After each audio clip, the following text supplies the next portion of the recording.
கேட்கப்பட்டது, ஐயுல் அமாலி அஃதல், அமல்களில் சிறந்தது எது? அல்லாஹ்வுடைய தூதர் சொன்னார்கள், அஸ்ஸலாத்து லிவக்திஹா, தொழுகை அதனுடைய நேரத்தில் தொழுதல். சுப்ஹானல்லாஹ், தொழுகையை லிவக்திஹா, அதனுடைய நேரத்தில் தொழுதல். வபிர்ருல் வாலிதைன், அப்படின்னா தாய் தந்தையர்களுக்கு பணிவிடை செய்தல். தும்மல் ஜிஹாது ஃபீ சபீலில்லாஹ், அல்லாஹ்வுடைய பாதையில். சுப்ஹானல்லாஹ், எதுக்கு முன்னாடி அல்லாஹ்வுடைய தூதர் சிறந்த அமல் சொன்னாங்க? ஜிஹாதிற்கு முன்னால், பெற்றோர்களுக்கு பணிவிடை செய்வதற்கு முன்னால் சிறந்த அமல் தொழுகை. இந்த ஜிஹாதுடைய தேட்டம் உள்ளத்தில் இருப்பவர்கள் கூட தொழுகையை சரியாக கடைபிடிப்பது கிடையாது. ஜிஹாதை பற்றி பேசுபவர்கள், முஸ்லிம் சமூகத்தின் பிரச்சனைகளை எடுத்து சொல்பவர்களுக்கு கூட வணக்க வழிபாட்டுடைய இந்த அமலில் ஆர்வம் கொள்வது குறைவு. சுப்ஹானல்லாஹ், எவ்வளவு கண்ணியமான அமல் தெரியுமா? அல்லாஹ்வுடைய தூதர் ஸல்லல்லாஹு அலைஹி வஸல்லம் ஒரு முறை கேட்டார்கள், உங்களுடைய வீட்டின் வாசலில் ஆறு ஓடுகிறது, ஒருவர் 5 முறை அந்த ஆற்றில் குளிக்கிறார், அவருடைய உடம்பில் அழுக்குகள் ஒட்டுமா? என்ன சொன்னார்கள் சஹாபாக்கள்? நம்ம என்ன சொல்லுவோம்? எப்படி ஒட்டும்? 5 முறை ஒரு குளித்தால் உடம்பில் அழுக்கு இருக்குமா? அல்லாஹ்வுடைய தூதர் ஸல்லல்லாஹு அலைஹி வஸல்லம் சொன்னார்கள், அதுதான் 5 நேர தொழுகைக்குரிய உதாரணம்.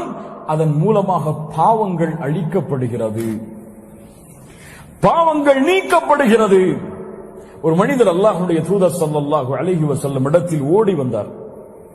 அல்லாஹ்வுடைய தூதரே, பாவம் செய்து விட்டேன், தண்டனையை நிறைவேற்றுங்கள் என்று சொன்னார். சுப்ஹானல்லாஹ், இன்னி அஸப்து ஹத்தன் ஃபஅகிம்ஹு, பாவத்திற்குரிய ஒரு செயலை செய்து விட்டேன், தண்டனையை நிறைவேற்றுங்கள். அல்லாஹ்வுடைய தூதர் ஸல்லல்லாஹு அலைஹி வஸல்லம் அவரை புறக்கணித்து விட்டார்கள். அஸருடைய நேரம், ஸலாத்துல் அஸருடைய நேரம், சஹாபாக்கள் இருக்கிறார்கள் பள்ளியில், வந்து இப்படி சொல்கிறார். அல்லாஹ்வுடைய தூதர் ஸல்லல்லாஹு அலைஹி வஸல்லம் எதுவுமே அவர்ட்ட சொல்லல, அமைதியா இருந்துட்டாங்க. அஸருடைய தொழுகை முடிந்தது, மீண்டும் வந்தார். அல்லாஹ்வுடைய தூதரே, பாவம் செய்து விட்டேன், தண்டனையை கொடுங்கள். அல்லாஹ்வுடைய தூதர் ஸல்லல்லாஹு அலைஹி வஸல்லம் அது என்ன பாவம், என்ன குற்றம், எவ்வளவு விரிதம் அளிக்கக்கூடிய குற்றம் எதுவுமே கேட்கல. ஒரே கேள்வி கேட்டாங்க, ஹல் ஸல்லைத்தல் மஅனல் அஸ்ர், எங்களோடு அஸருடைய தொழுகையை தொழுதியா? எங்களோடு அஸருடைய தொழுகையை தொழுவீர்களா? அவர் சொன்னார், ஆம் அல்லாஹ்வுடைய தூதரை தொழுதேன்.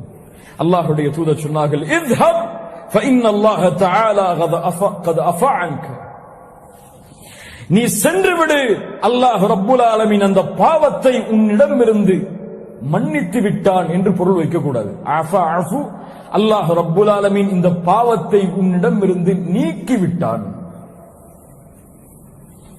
என்ன பாவம்னு கேட்கல. ஏன்?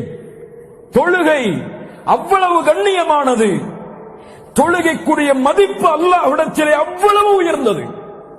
யார் இந்த தொழுகையை அவ்வளவு மதிப்போடு தொழுகிறாரோ அவருக்கு தான் அவர் விரும்பாத எண்ணங்களுடைய எண்ணம் கூலிகளும், அவர் நினைக்காத பாவங்களுடைய மன்னிப்புகளும் அவருக்கு கிடைக்கும்.